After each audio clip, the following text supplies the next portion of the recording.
पहले वचनों को हमें मान देना है ना? ठीक है, तो हमारे बीच में पास्टर ब्रिजेश कुमार पात्रे हमारे बीच में है, दिल्ली से है पास्टर जी। तो उनका वचनों के लिए हम जोर से ताली बजा के स्वागत करेंगे। Yes, welcome pastor, welcome.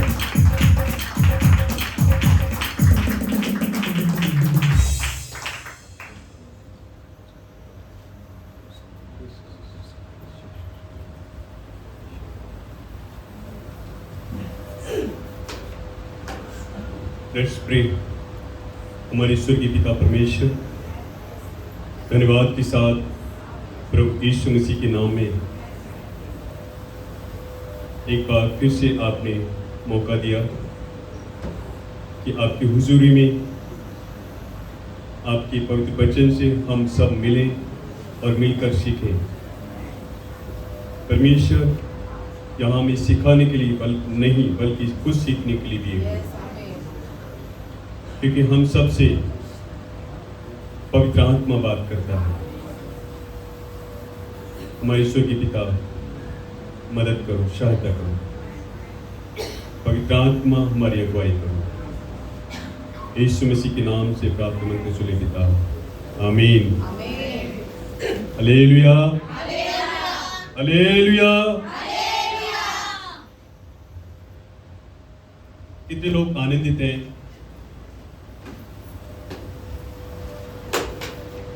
आपको सबको हिंदी आता है? सगळ्यांना हिंदी येते काय?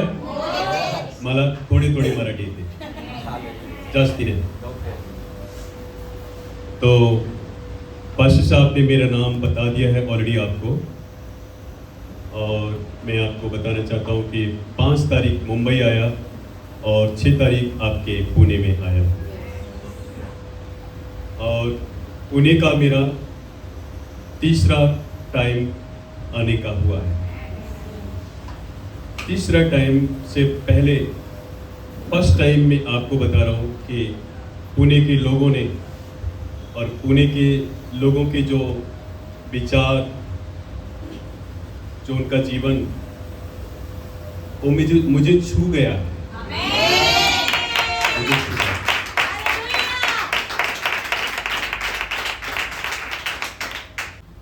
मरकुस 7 अध्याय उसकी 14 आयत को अगर आप पढ़ेंगे, यहां पर इसी प्रकार के लोगों को यीशु मसीह बुलाता है अपने पास और कहता है, उनसे कुछ बात करता है। 7 का 14 आयत में क्या लिखा है, पढ़ेंगे हम। तब उसने लोगों को अपने पास बुलाकर उनसे कहा, तुम सब मेरी सुनो। तुम सब किसकी सुनो? जगत के लोगों की सुनो? किसकी सुनो? किसकी सुनो? या हमारे सारे जितने भी आसपास के लोग रह रहे हैं उनकी? फिर किसकी?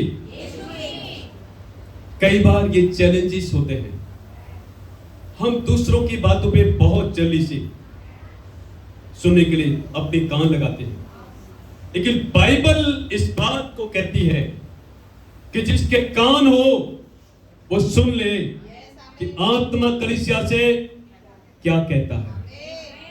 मैं आपको बताना चाहता हूं, मैं दिल्ली से यहां पर हूं, मैं आपको कुछ बताने के लिए नहीं आया। यहां आपको और मुझे, हम दोनों को, हम सबको पवित्र आत्मा बात कर रहा है। मैं क्या हूं? कुछ भी नहीं। ऐसे आई एम फार्मर, मतलब मैं एक किसान हूं जो इस खेती में काम करता हूं, इस रचना में काम करता हूं जो परमेश्वर का क्रिएशन है, जो परमेश्वर की खेती है, इसमें काम करता हूं। इसमें काम करने के लिए मैं एक मजदूर हूं, इसमें गार्डनिंग करने के लिए मैं एक माली हूं, इसमें काम करने के लिए मैं एक चरवाहा के रूप में हूं, इसमें काम करने के लिए मैं एक वॉचमैन के रूप में हूं, देखने के लिए, इसमें काम करने के लिए मैं एक वेटर जो आत्मिक खाना परोस के आपके सामने लेके आने के लिए। जिस प्रकार से होटल में वेटर खाना सर्व करता है, मैं वो सर्वियर।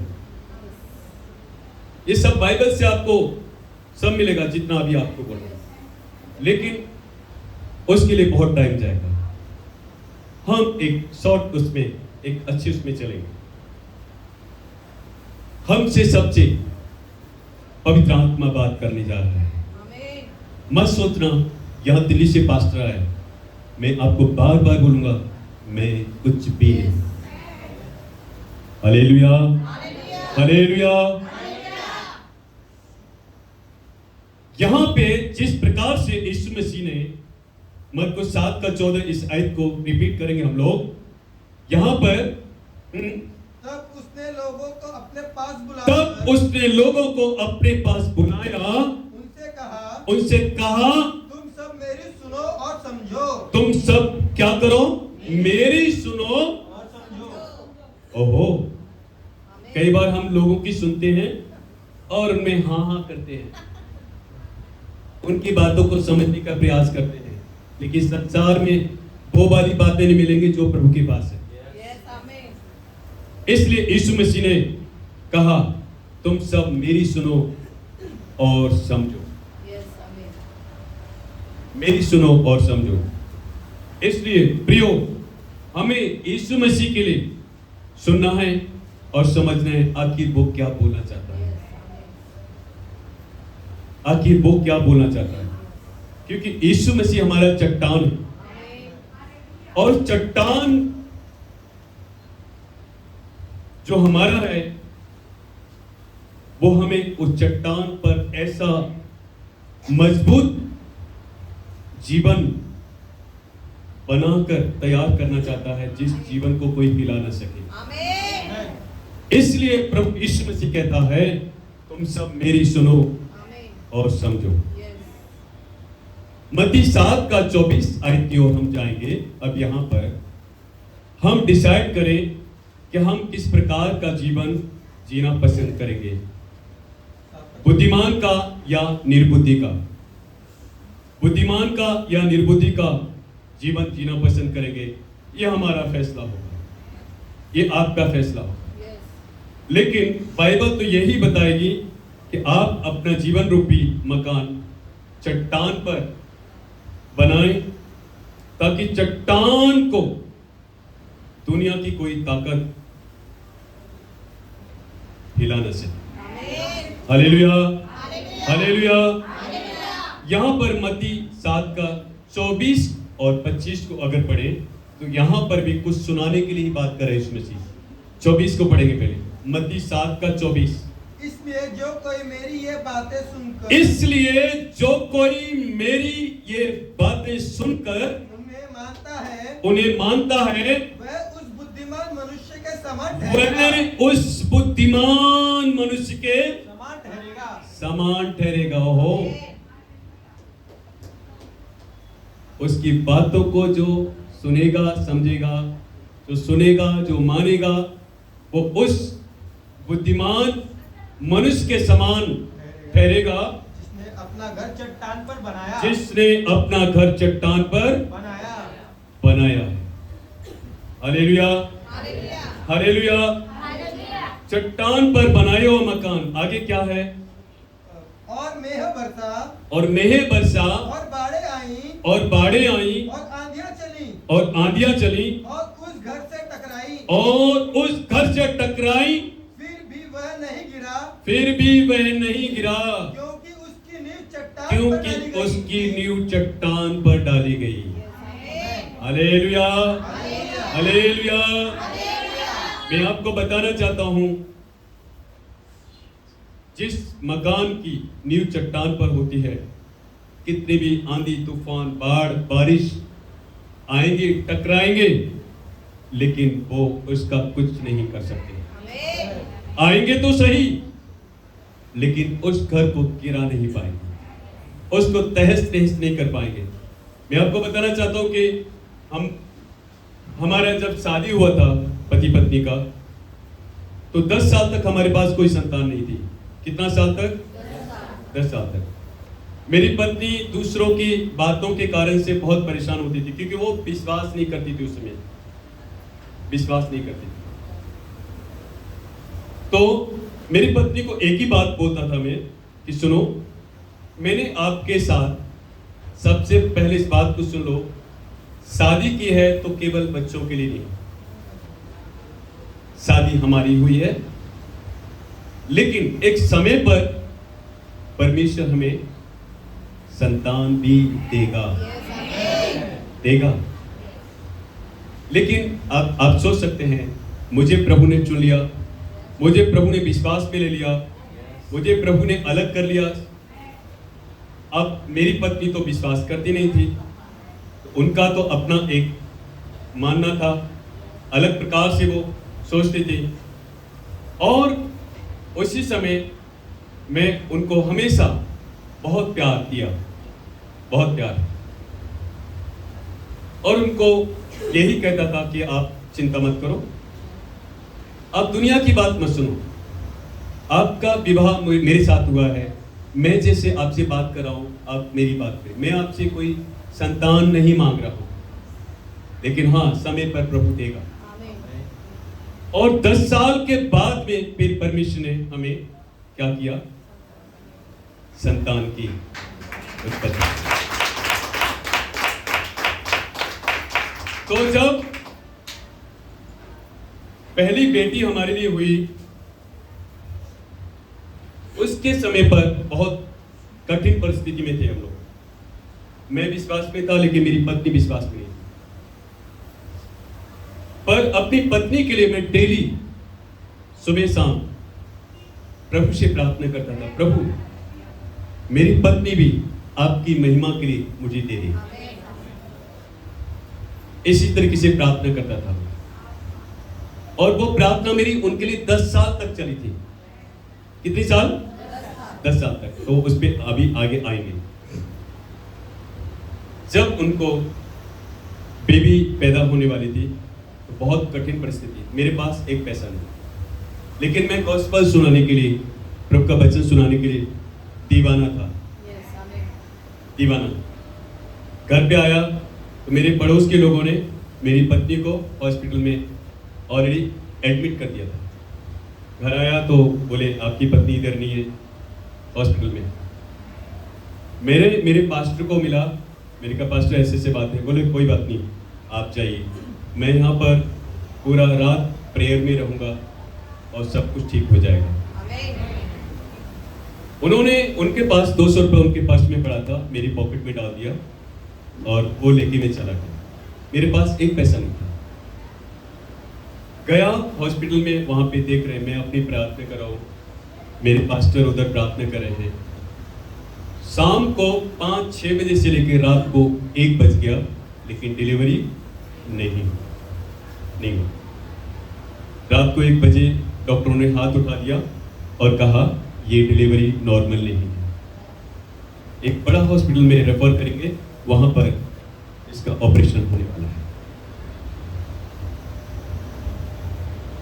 मैंने कहा ठीक है, तुरंत एम्बुलेंस तैयार किया, हम लोग बड़ा हॉस्पिटल में गए, बहुत बड़ा हॉस्पिटल है वो। वहां गया तो डॉक्टर ने मेरे सामने 2 पेपर लाया, बोले ये जो पेपर है इस पे आप जितना सामान लिखा हुआ है वो लेके आना है। तो मेरे पास कितना पैसा था? 200 रुपया था। 200 रुपया मेरे मुंह से निकलता है डॉक्टर से, बोले डॉक्टर मेरी पत्नी का सामान ऑलरेडी आपके हॉस्पिटल में है, मुझे नहीं लाना है। तो डॉक्टर एकदम नाराज होके बोले मैं इसे कैसे कर सकती हूँ? मैं बोला नहीं करना है तो आप पेशेंट को इसी समय आउट कर दो। नहीं ऐसे नहीं कर सकते। और क्या होता है फिर? उन्होंने कहा इस पे साइन करो, दूसरा पेपर पे आपका पत्नी के लिए जो बच्चा है वो दोनों खतरे में है। मैंने उसी समय यीशु मसीह का नाम लेके और पेपर पे सिग्नेचर कर दिया। सिग्नेचर करके उसके करीब तब तक 2 बज चुके थे नाइट में। वो एक जो लेडीज मेरे साथ में थी वो अनबिलीवर थी, मेरे पड़ोस की। बोले आप तो यीशु मसीह को इतना विश्वास करते हैं, इतना यीशु मसीह के बारे में कट्स के साथ बताते हैं, क्या तुम्हारा यीशु मसीह तुम्हारी पत्नी को एक नॉर्मल डिलीवरी नहीं ला सकता है? मैं बोला यस, ला सकता है, ला सकता है। मैं उसी समय बहुत से लोगों के बीच में अपना घुटने को टेक कर मैं प्रभु के सामने प्रार्थना करने लगा, प्रार्थना करने लगा। मैंने कहा परमेश्वर, आपने मुझसे वादा किया है, भजन संहिता 50:15 में आपने मुझसे कहा है, और संकट की घड़ी मुझे पुकार, मैं छुड़ाऊंगा ताकि तुम मेरी महिमा करने पाओगे। ऐसे ऐसे मैं प्रार्थना करते करते करते करते कब मैं सो गया मुझे मालूम नहीं। सुबह 5 बजे एक नर्स एक छोटा सा बेबी गर्ल को ऐसे हाथ पे लेके कपड़े में लपेट के और मेरे पास आती है, उठो उठो उठो उठो। मैंने बोला क्या हुआ? उठो, ये क्या है? मैंने बोला ये तो बेटी है। हाँ हाँ चलो चलो। अब मुझे पूरा बात नहीं बता रही हो। अंदर लेके गए, अंदर जाके देखते हैं तो वहां पे हेड नर्स। मैं बोला मैम ये सब कैसे हो गया? बोले आप पहले साइन करो, ये आपका बेटी है और ये लड़की एकदम अद्भुत पैदा हुई है। मैंने बोला कैसे? बोले हम भी नहीं समझ पा रहे कि जब ये पैदा हुई तभी इसका पूरा बॉडी पे एकदम मरकरी जैसा लाइट था पूरा, और कि पैदा इसके होते ही यानी कि इसकी मां के ऑपरेशन को भी बचा लिया इसने। वो जैसे वो बात कर रही थी, अपनी मां के ऑपरेशन को भी बचा लिया, और इसके पैदा होने के बाद इस वार्ड का जितना भी केस था ऑपरेशन के लिए, एक भी ऑपरेशन नहीं करना पड़ा है, सबका डिलीवरी नॉर्मल।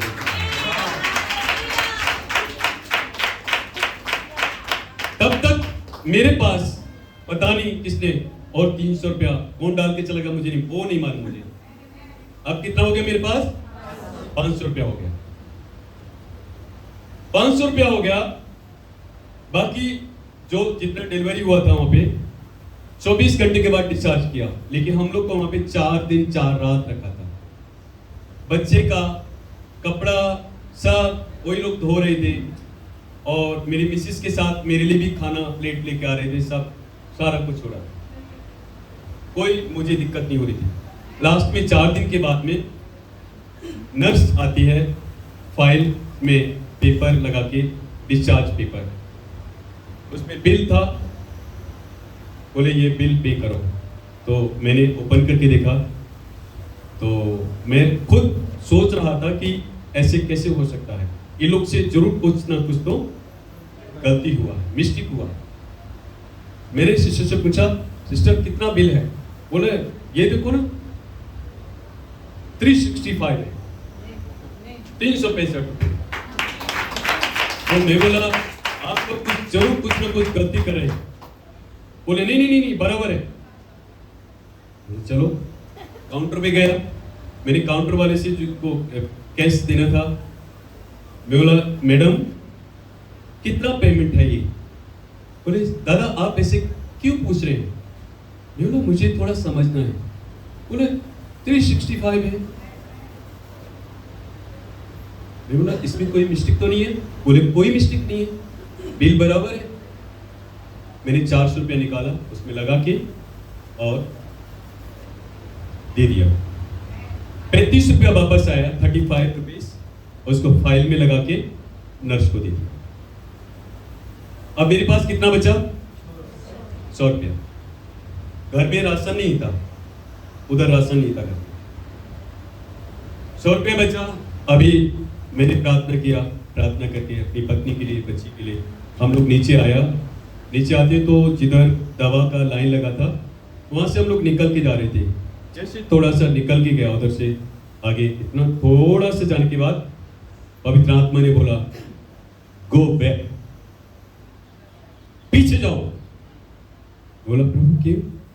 जाओ, कोई जवाब सवाल नहीं करना है। तो पवित्र आत्मा की आवाज सुनना है, सुनना है। मैंने मेरी पत्नी को कहा आ जाओ। उधर गया तो एक पति पत्नी एक छोटा बच्चे को लेके ऐसे बैठा हुआ है, परेशान है। बोले इससे बात करो। मैंने उससे बोला दादा क्या हुआ? तो थोड़ा आंसू आ गया उसको, रोने लगा। बोले दादा माझ्याकडे पैसे नाही, औषध पाहिजे होते। किती पैसे पाहिजे तुम्हाला? फक्त 50 रुपये पाहिजे। मैं उनको बोल रहा हूं आपको कितना पैसा मांगता है? मेरे पास कितना था? मेरे अंदर से निकला कितना मांगता है पैसा? अब मेरे पास 100 रुपया है। वो बोला 50 रुपया। तुरंत 50 रुपया निकाला और मुट्ठी बंद करके उसको कि लो आपकी बच्चे के लिए दवा ले लो। हम लोग वहां से निकल गया। निकलने के बाद में रिक्शा लिया, रिक्शे में बैठ गया। अब आगे तक जाना है 5-6 किलोमीटर। वहां जाके पहुंचते हैं, रिक्शे वाले से मैंने पूछा बिल कितना है? उसने बोला 25 रुपए। कितना? अभी भी मेरे पास बच्चा है। मेरी पत्नी को और बच्ची को घर में जाके उधर रखा और फिर मैं थोड़ा चावल, दाल, तेल, मसाला जो भी लेने का था वो लिया। फिर मैंने दाल राइस बनाया, मेरे मिसेस को खिलाया, मैंने खाया और हम लोग फिर सो गए। सुबह को क्या होता है, मैं जल्दी जागा तो मेरे गेट पे कोई सिंदूर, नाखून, घास, सुपारी और पता नहीं और क्या क्या था, वो सारा करके चला गया। मेरे पीछे पीछे मेरी वाइफ वो भी जागी, तो उनको अच्छा नहीं लगा ये। तो मैंने उनको बोला आप किसी को भी गाली नहीं देना है, किसी को भी कुछ भी बोलना नहीं। उसी समय मैंने प्रार्थना किया, उसको प्रार्थना करके और झाड़ू से प्लेट में भर के और गटर में फेंक दिया उसको। प्रभु का धन्यवाद करते हैं, वो बेटी अभी भी है। Hallelujah, hallelujah. इस तरीके से अब आगे का जर्नी देखिए। 2002 में हम लोग मुंबई से दिल्ली चले गए। दिल्ली जब गए तो वहां बहुत कठिन परिस्थितियों का सामना करना पड़ा। बहुत कठिन परिस्थितियों का सामना करना पड़ा। मेरे घर में एक दिन राशन की प्रॉब्लम थी। मेरी मिसेस अपने भाई की दुकान पे गई और उससे कहती भाई मुझे थोड़ा राशन चाहिए, मैं बाद में पैसे देती हूँ। जबकि वो व्यक्ति अपने आप को पास्टर कहता है और दूसरा भाई भी है। उसने बोला जाओ इधर से पैसे लेके आओ तभी राशन मिलेगा। मेरे मिसेस ने बोला मैं अब आपके पास कभी नहीं आने वाला। ऐसे कर करके काफी स्ट्रगल था। एक दिन तीसरे नंबर की बेटी हमारी वो बहुत सीरियस हो गई। इतनी सीरियस हो गई कि लग नहीं रहा था ही बचेगी, लेकिन प्रार्थना करा था मैं। तब तक भी मेरी वाइफ विश्वास नहीं करती थी। तीसरी बेबी तक उसको जैसे तैसे प्रभु के अनुग्रह से, प्रार्थना और मेडिकल की हेल्प से वो फिर प्रभु ने उसको चंगाई दी और वो ठीक हो गई। इस प्रकार से वहां पर कई बार ऐसा हुआ, मैंने एक छोटा सा जॉब लिया, काम पे जाना स्टार्ट किया। लेकिन उसी समय मैंने एक साइकिल 300 रुपए का लिया, उस पे जाना और आना करता था। मेरे पास केरोसिन नहीं होता था, रॉकेल नहीं होता था। तो मैं जंगल में से लकड़ी काट के, तो मेरे ये हाथ में ब्लड आता था क्योंकि कांटा घुस जाता था, ऐसे काफी ब्लड आ जाता था। और लकड़ी काट के फिर घर में लाके और उससे फिर हम लोग चूल्हे पे चपाती और भाजी बना के प्रभु का धन्यवाद करके इस तरीके से खाते थे। ऐसे करते करते लेकिन मैं अपनी पत्नी के लिए कंटिन्यू प्रार्थना में लगा। मैं अपनी पत्नी को कभी कभी बोलता था, आप प्रभु को अपना जीवन दे दो। उनका कहना था, मैं मर जाऊंगी लेकिन यीशु मसीह को अपना जीवन।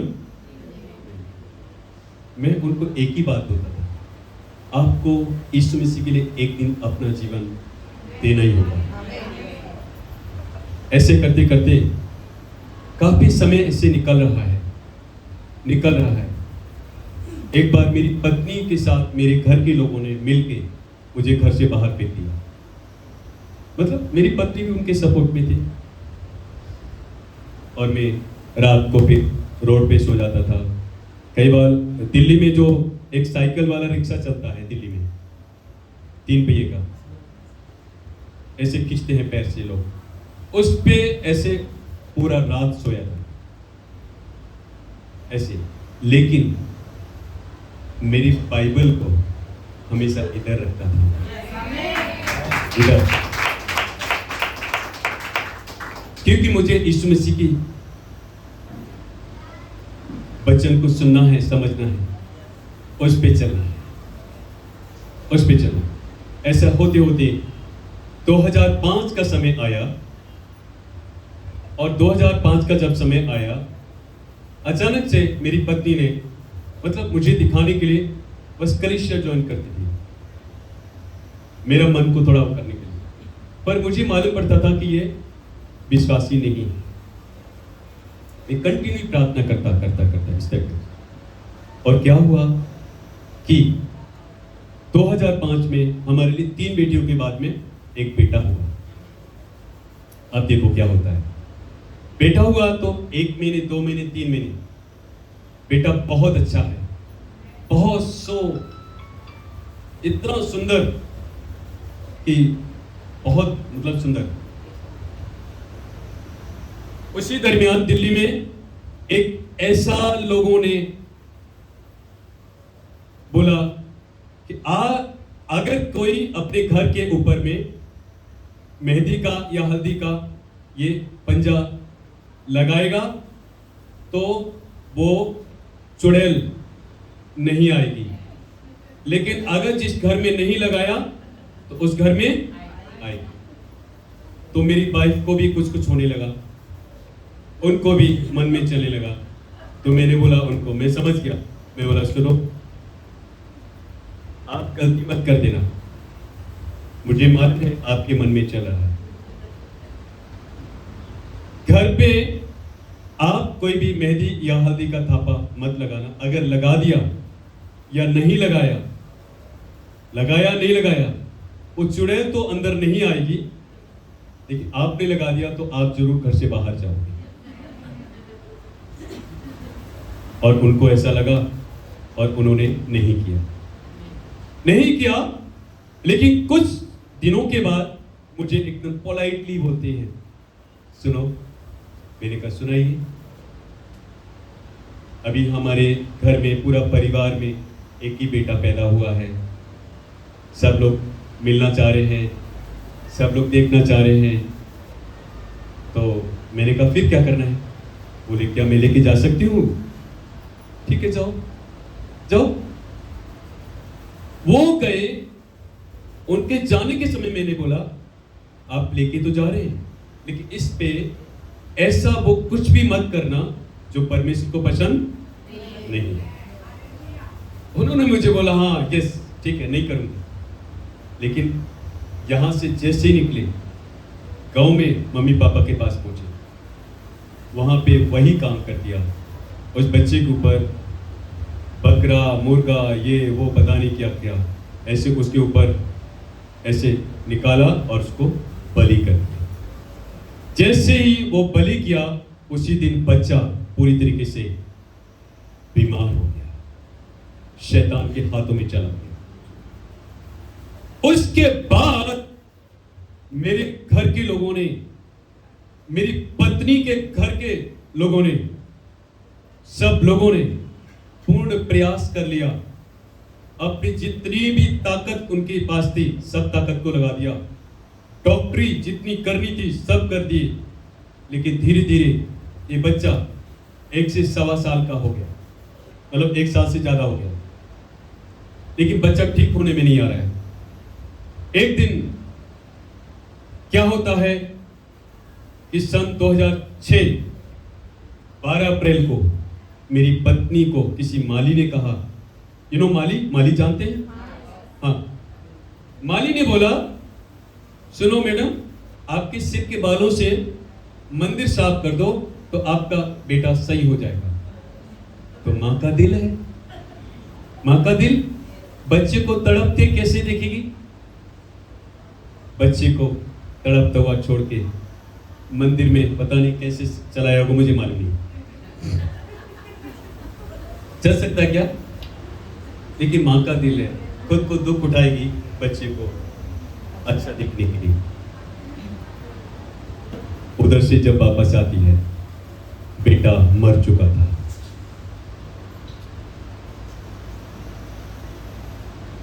मर चुका था बेटा।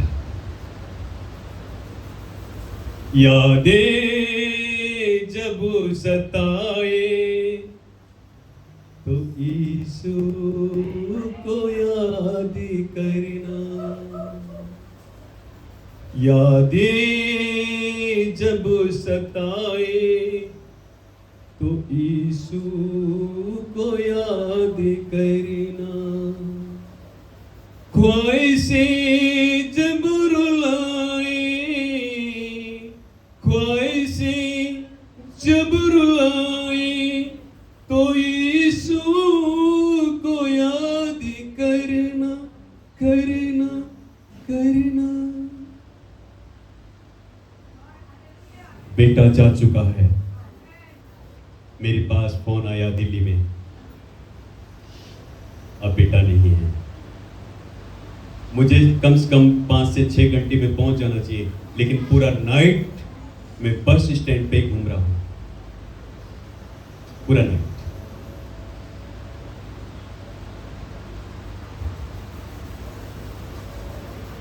सुबह को 7 से 8 बजे एक बस मिला, तो बस पता नहीं कौन से सन की बस थी। वो चलते समय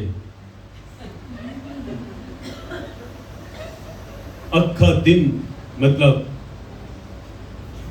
कहने का मतलब मुझे करीब 2-3 बजे पहुंचाया दोपहर के बाद में, 6 तारीख को, 13 तारीख को, 2006 में 13 तारीख को। उस दिन गुड फ्राइडे था, 2006 13 अप्रैल गुड फ्राइडे था। वहां पे सब लोग मेरे अगेंस्ट आ गए जैसे मैं पहुंचा। तुम यीशु मसीह को मानते हो ना, इसलिए तुम्हारा बेटा मर गया। मैं बोला सुनो, ये तो एक बेटा, ऐसा 1, 2, 3, 4, 10 बेटी भी पैदा होके जाएंगे तो भी मेरे पिता ने मुझे एक पुत्र दिया है जिसका नाम यीशु मसीह है।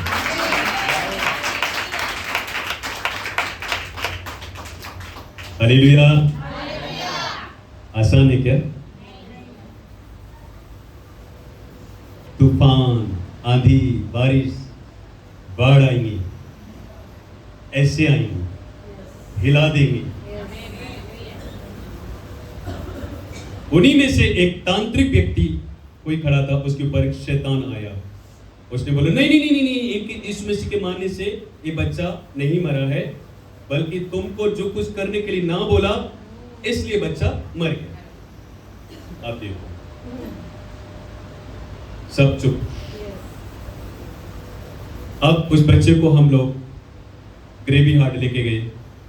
ग्रेवी हार्ट लेके जाने के समय उस बच्चे की डेड बॉडी को ऐसे लेके खड़ा था मैं। परमेश्वर ने कहा बेटा आज क्या कर रहे हो? मैंने कहा परमेश्वर मैं आज एक डेड बॉडी को दफन कर रहा हूं। परमेश्वर ने कहा नहीं, ये डेड बॉडी नहीं है, बल्कि डेड बॉडी के रूप में तुम्हारी पत्नी के अविश्वास को, जिसके लिए तुमने 10 साल मेरे सामने आंसू बहाया है, उसकी अविश्वास का जिंदगी को आज दफन करने जा रहे हो। अब से जिसके लिए तुमने 10 साल प्रार्थना किया है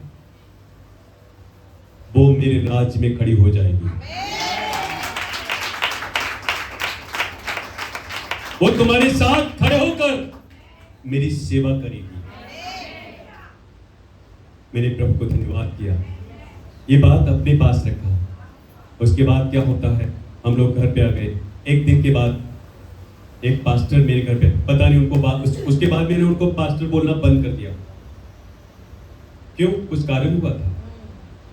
वो आए, बहुत ही मतलब बुजुर्ग व्यक्ति, उनका बाल भी एकदम ऐसा लगता था जैसे सन के माफी, सब बहुत बढ़िया, और उनको हम रिस्पेक्ट भी बहुत करते थे। लेकिन उस दिन के बाद मेरे मन से थोड़ा सा ये हो गया कि रिस्पेक्ट करता था, ओल्ड एज थे, लेकिन मैं उनको पादरी कहने के लिए मुझे मन नहीं करता था। मेरे घर पे आए और उन्होंने मेरे घर के लोगों से बोला कि क्या घर में कोई बच्चे का कपड़ा कोई पड़ा है क्या? एक का तो छूट जाता है, कहीं नहीं कहीं ढूंढ ढांड के कोई नया कपड़ा था बच्चे का, वो ला के दे दिया। बोले जितना अनाज है घर में, दाल चावल गेहूं सब, उसका थोड़ा थोड़ा दाना लेके आओ। अब देखिए एक कैसा पास्टर है, वो लोग ला दिया। वो लोग तो लाएंगे ना, वो गैर विश्वासी, तो मेरे अलावा कोई विश्वासी नहीं था वहां पे। वो लोग ला दिए, बोले अब एक लोटे में पानी लेके आओ, पानी लाए। बोले अब इसमें इस घर का बड़ा व्यक्ति से लेके सब इस पे अनाज डालो, कपड़े पे पानी डालो। मैं साइड में बैठा हुआ देख रहा हूं इसे, साइड में सब होते होते होते होते वो पास्टरी मुझे बोले बेटे, क्योंकि बहुत उम्र के थे मेरे सामने, बोले बेटे आप भी आ जाइए क्योंकि आप इसके पिता थे। मैं बोला पास्टर जी आप इससे क्या साबित करना चाहते हैं? बोले बच्चे की आत्मा को शांति मिलेगी। मैं बोला ये गलत है। यीशु मसीह ने कहा है शांति का राजकुमार मैं हूं। यीशु मसीह में शांति है, उसके अलावा ये कपड़ा, ये अनाज, ये पानी हमें शांति नहीं दे सकता, हमारा उद्धार नहीं कर सकता है, हमारा छुटकारा नहीं कर सकता है, हमें चंगा नहीं कर सकता है। और मैंने वो काम नहीं किया। 5-6 दिन के बाद वापस दिल्ली में आया, वापस आता हूँ तो इधर बेटा गया, उधर देखता हूँ कि जिस घर में हम लोग रहते थे वो बुलडोजर से तोड़ दिया, पूरा बुलडोजर से तोड़ दिया है। सारा सामान लोग पता नहीं कौन कौन उठा के लेके चला गया। हमारा खाना बनाने का, खाने का, इसका सारी चीजें सब लोग उठा के लेके चले गए। मैंने प्रभु का धन्यवाद किया। आसान है क्या? धन्यवाद किया उसी जगह पे खड़े होकर, प्रभु तेरा धन्यवाद।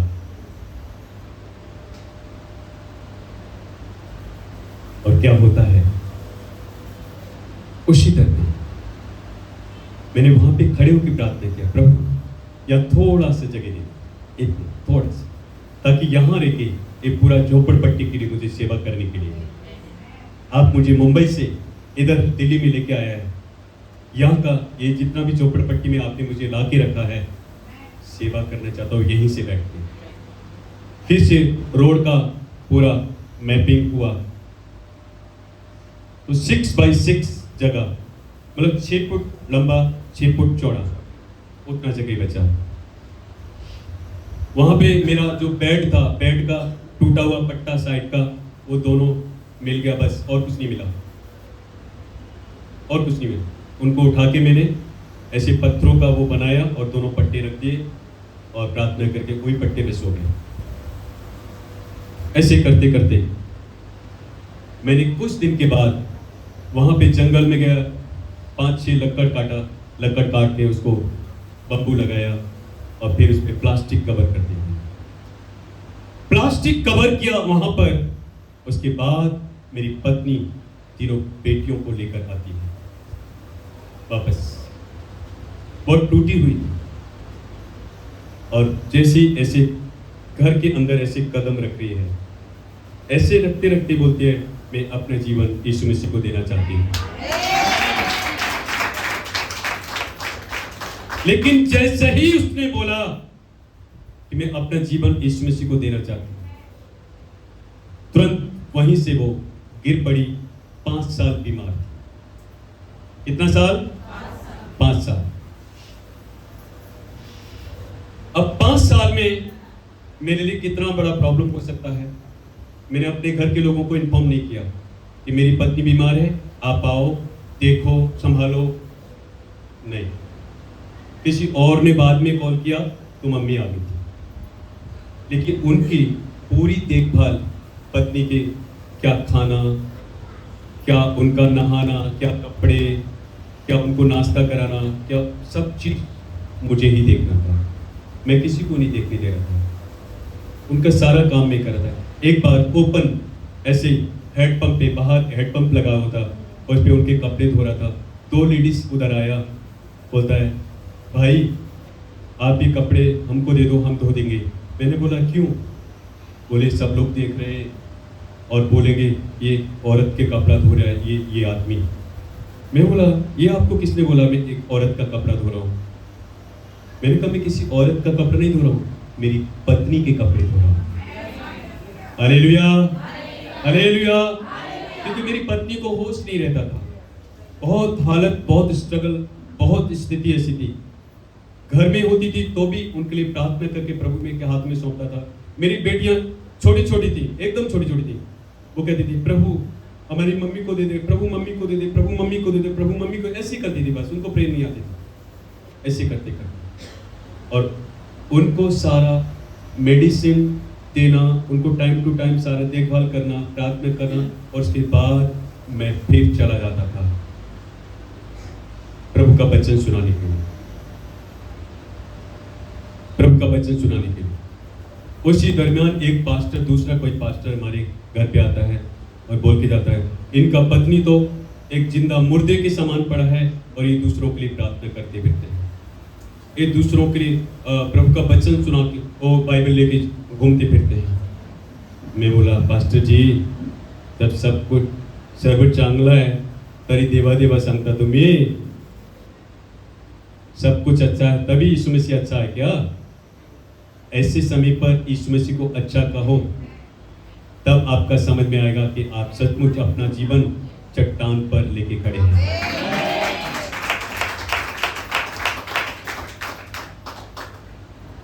हॉस्पिटलों में मेरी पत्नी को एडमिट करता था, अलग अलग हॉस्पिटलों में एडमिट किया। उनके बच्चेदानी को निकालने के लिए 7 ऑपरेशन लिखा गया था। कितना?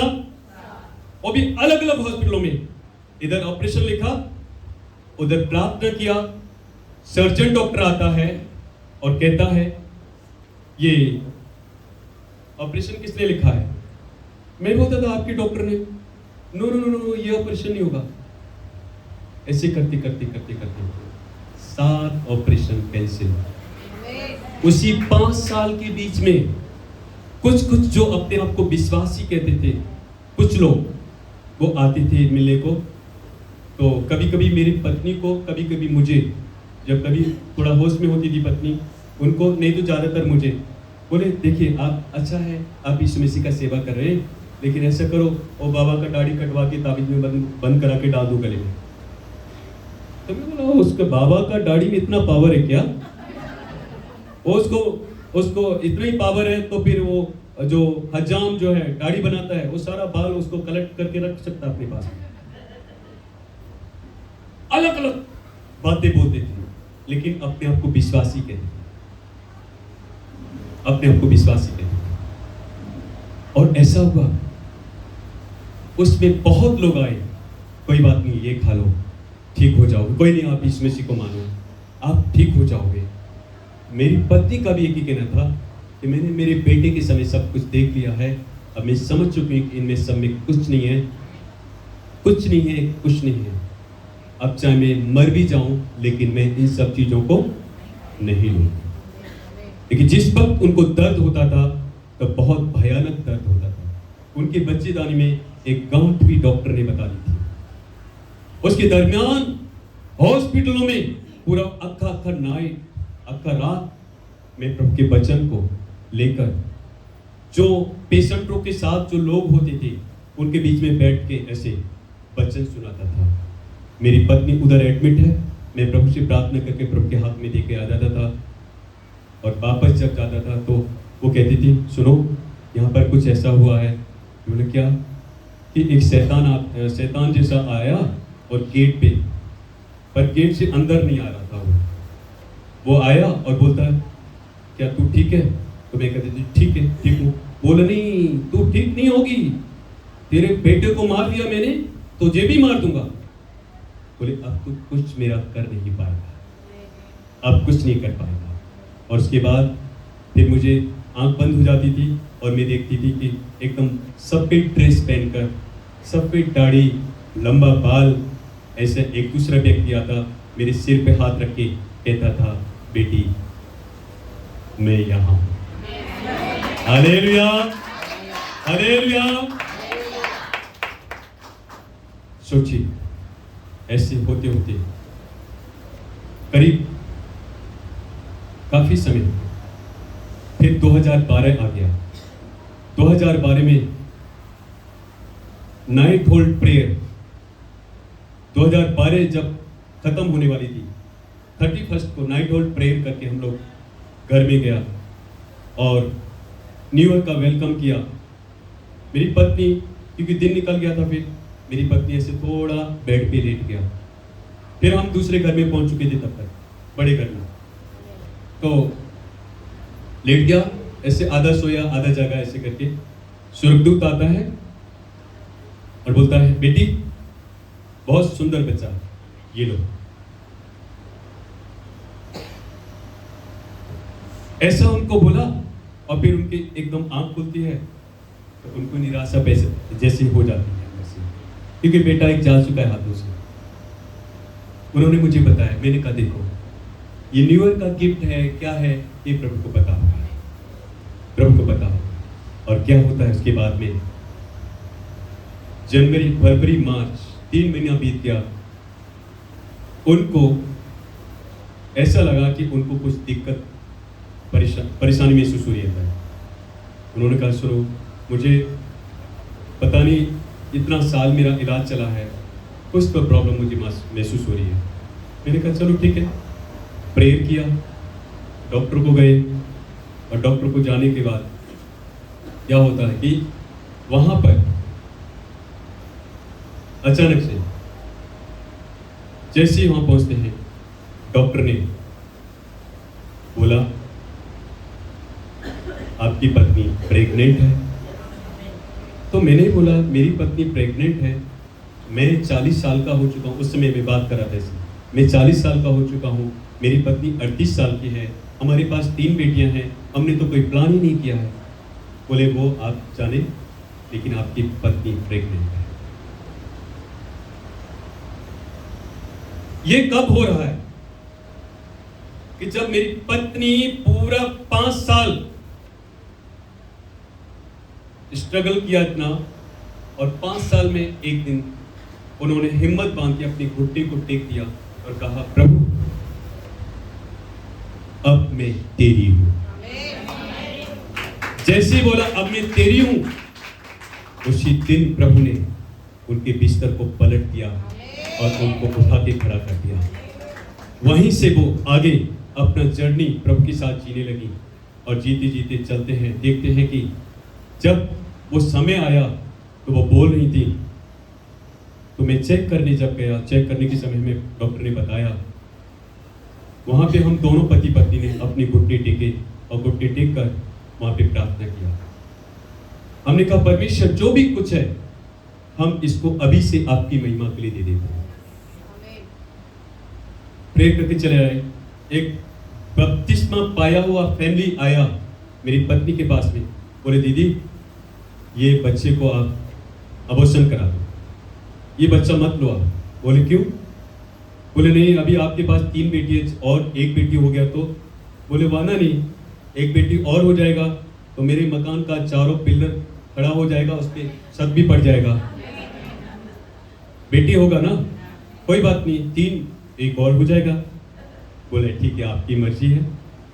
ऐसा हुआ और उसके बाद में क्या होता है, समय जब आया परमेश्वर ने जहां पहला ऑपरेशन लिखा गया था बच्चेदानी को निकालने के लिए, उस हॉस्पिटल में परमेश्वर ने 2013 10 सितंबर को हमें वापस परमेश्वर ने एक बेटा दिया है।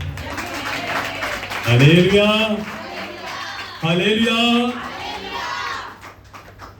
ये मत कहो खुदा से मेरी मुश्किलें बड़ी हैं, ये मत कहो खुदा से मेरी मुश्किलें बड़ी हैं, उन मुश्किलों से कह दो मेरा खुदा बड़ा है, मेरा खुदा बड़ा है।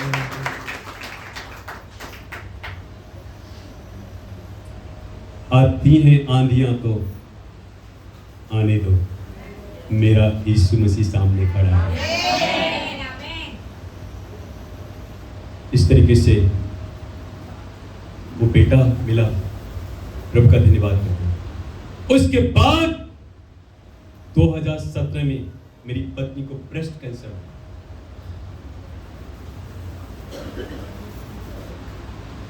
ब्रेस्ट कैंसर हुआ। डॉक्टर ने जब मुझे अपने सामने बैठाया, पहले तो डॉक्टर सोच रही थी, वो भी मसीह डॉक्टर है, सोच रही थी, बोले भाई मैं आपको कैसे बताऊं, लेकिन बताना तो पड़ेगा। मैं बोले यस बताइए। बोले रेखा को ब्रेस्ट कैंसर है। कुछ सेकंड के लिए मेरी जमीन तो थोड़ा सा ऐसे पैरों तले हिल गया था, लेकिन डॉक्टर ने और हमने दोनों ने मिलके प्रभु को धन्यवाद किया और धन्यवाद करके प्रार्थना किया, परमेश्वर ये कैंसर आपसे बड़ा नहीं है, आपसे बड़ा नहीं।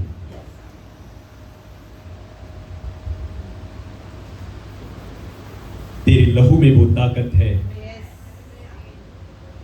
जख्म तो क्या मिटे नासूर भी। और ऐसे एडमिट, बहुत बड़ा हॉस्पिटल है दिल्ली में, सेंट स्टीफन, उस पे एडमिट कर रहे, चल रहा, सारा ट्रीटमेंट चल रहा है। लेकिन उस दरमियान भी मैं एडमिट करके उन लोगों के बीच में संदेश बांट रहा हूं जो लोग दुख में तड़प रहे, दुख में तड़प रहे।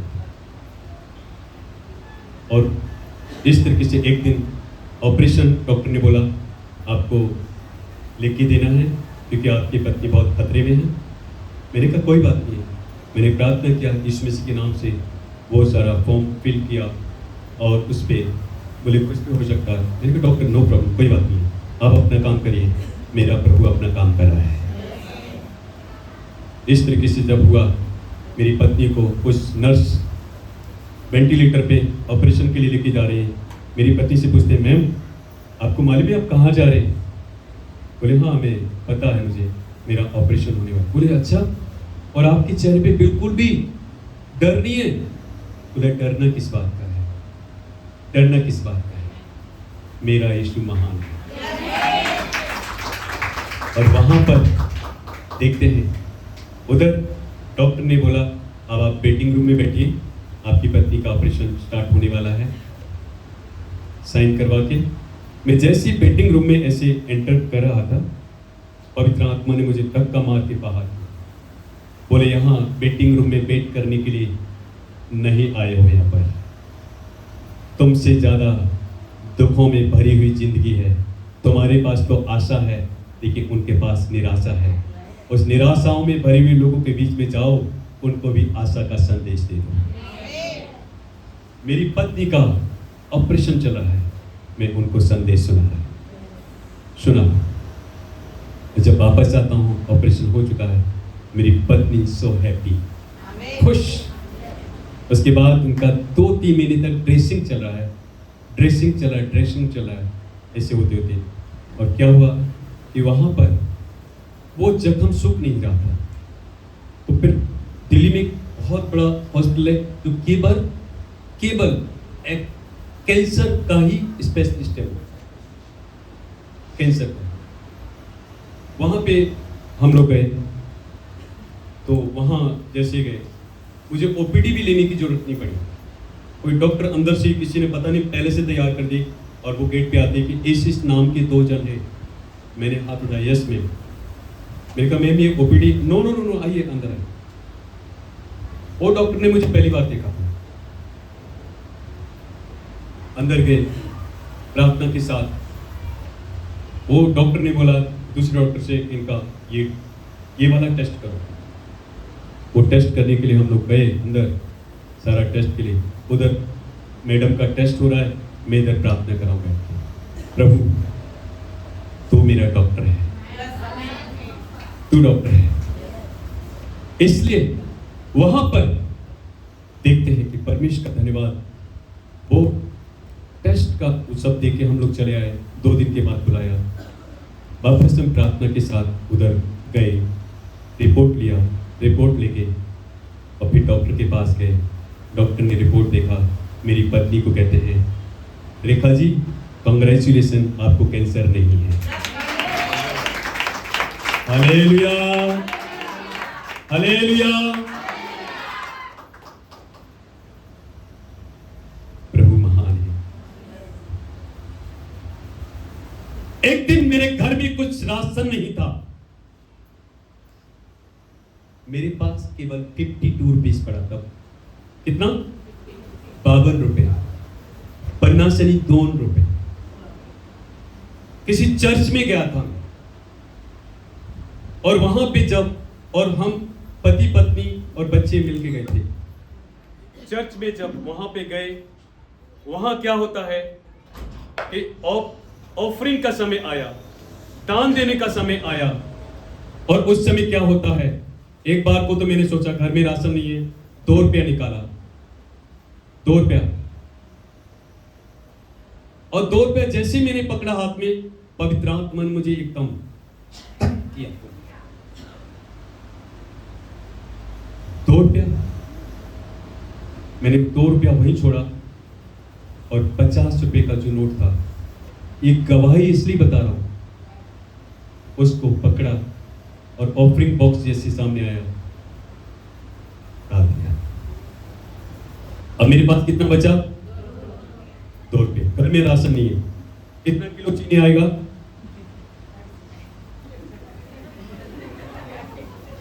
कितना लीटर दूध आएगा? अरे बाबा 2 रुपए आए ना मजे कड़े।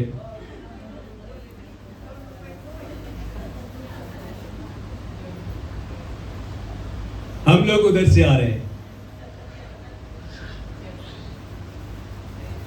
मैं क्या देखता हूं कि वहां पर 2 परमेश्वर के दूत खड़े मेरे घर के सामने। हमको पता भी नहीं,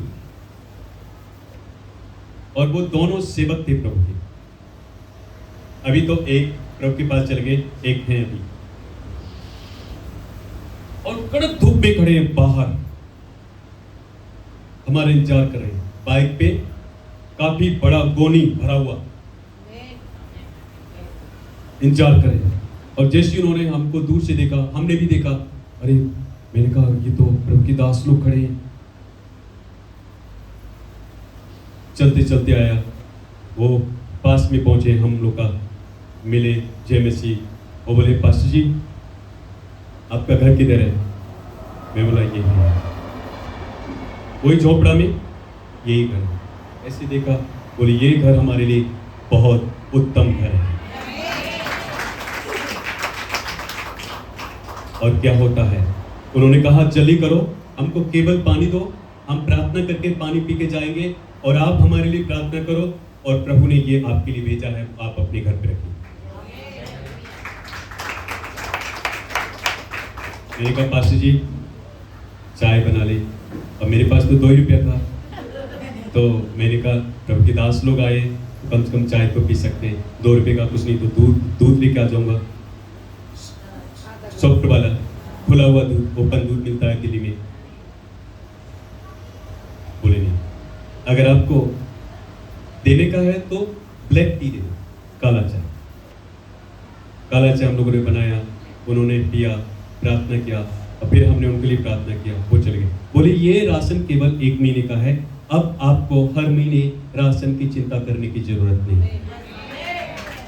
तो जब उसमें हमने राशन को खोला, राशन खोला, ऊपर ही पहले उसमें कुछ ऑफरिंग रखा हुआ था, कुछ ऑफरिंग रखा हुआ था। उस ऑफरिंग को निकाला, प्रभु का धन्यवाद किया। उसके बाद राशन को जब निकाला तो उसमें वो राशन था जिसकी हमने कभी कल्पना नहीं की थी। ड्राई फ्रूट्स थे अलग अलग प्रकार के, बासमती राइस, दाल, चीनी, पत्ती, मतलब कहने का मतलब है कोई भी ऐसा चीज कि हमें 1 रुपया भी लेके दुकान पे जाना पड़े नहीं। सब सूखा दूध, दूध मिल्क, सूखा डब्बा, वो सब टोटल राशन। उसके बाद वहां पर हम लोग प्रॉपर 2 साल तक वो राशन ऐसे आता है। मुझे कोई चिंता नहीं थी और प्रभु का हम लोग धन्यवाद करें। लेकिन उसमें हमारा दोनों पति पत्नी का यह मानना था कि हमारे घर में कोई भी प्रभु की जन आएंगे, बिना खाना खा के जाना नहीं होता है। इसमें उसी में प्रभु के दास लोग खाते थे, उसमें से हम खाते थे। लेकिन वो वाला जब तक खत्म नहीं होता था तब तक नया राशन आ जाता था, नया राशन आता था। प्रभु का धन्यवाद करते हैं इस तरीके से कि वो 2 रुपया मेरा ना तब खर्च हुआ, ना वो 2 रुपया आज खर्च हुआ है। वो 2 रुपया हमेशा मेरे साथ साथ चलता रहता है। Hallelujah, hallelujah. इसलिए मेरी प्रिय भाई और बहनों, प्रभु यीशु मसीह कहता है मरकुस 7 के 14 में, वहीं पर उसको रिपीट करेंगे, आयत को रिपीट करेंगे, उस आयत को, मरकुस 7:14 को। यस, मरकुस 7:14 फिर से इसको हाँ। तब उसने लोगों को अपने पास अपने पास बुलाकर उनसे कहा, तुम सब मेरी सुनो और समझो। कभी कभी हम सुनते हैं लेकिन समझते नहीं। तुम सब मेरी सुनो और समझो। हमें प्रभु की सुनना है, लोगों की नहीं। जिस वक्त मेरी पत्नी बीमार थी, पादरी जैसे लोग तक कह गए कि तुम्हारी पत्नी मर जाएगी। मैं बोला अपनी जबान बंद कर लो, मेरे प्रभु का वायदा मेरे साथ है। Hallelujah, hallelujah. आपको लोग कुछ भी बोल पाएंगे, लेकिन जो कुछ यीशु मसीह कहता है आपको वो सुनना है, उसको समझना है। और जो कोई यीशु मसीह के सुनते हैं, समझते हैं, वहीं पे मत्ती 7 का उसमें 24 में आएंगे वापस हम। यीशु मसीह जो है उनके लिए अद्भुत तरीके से काम करता है।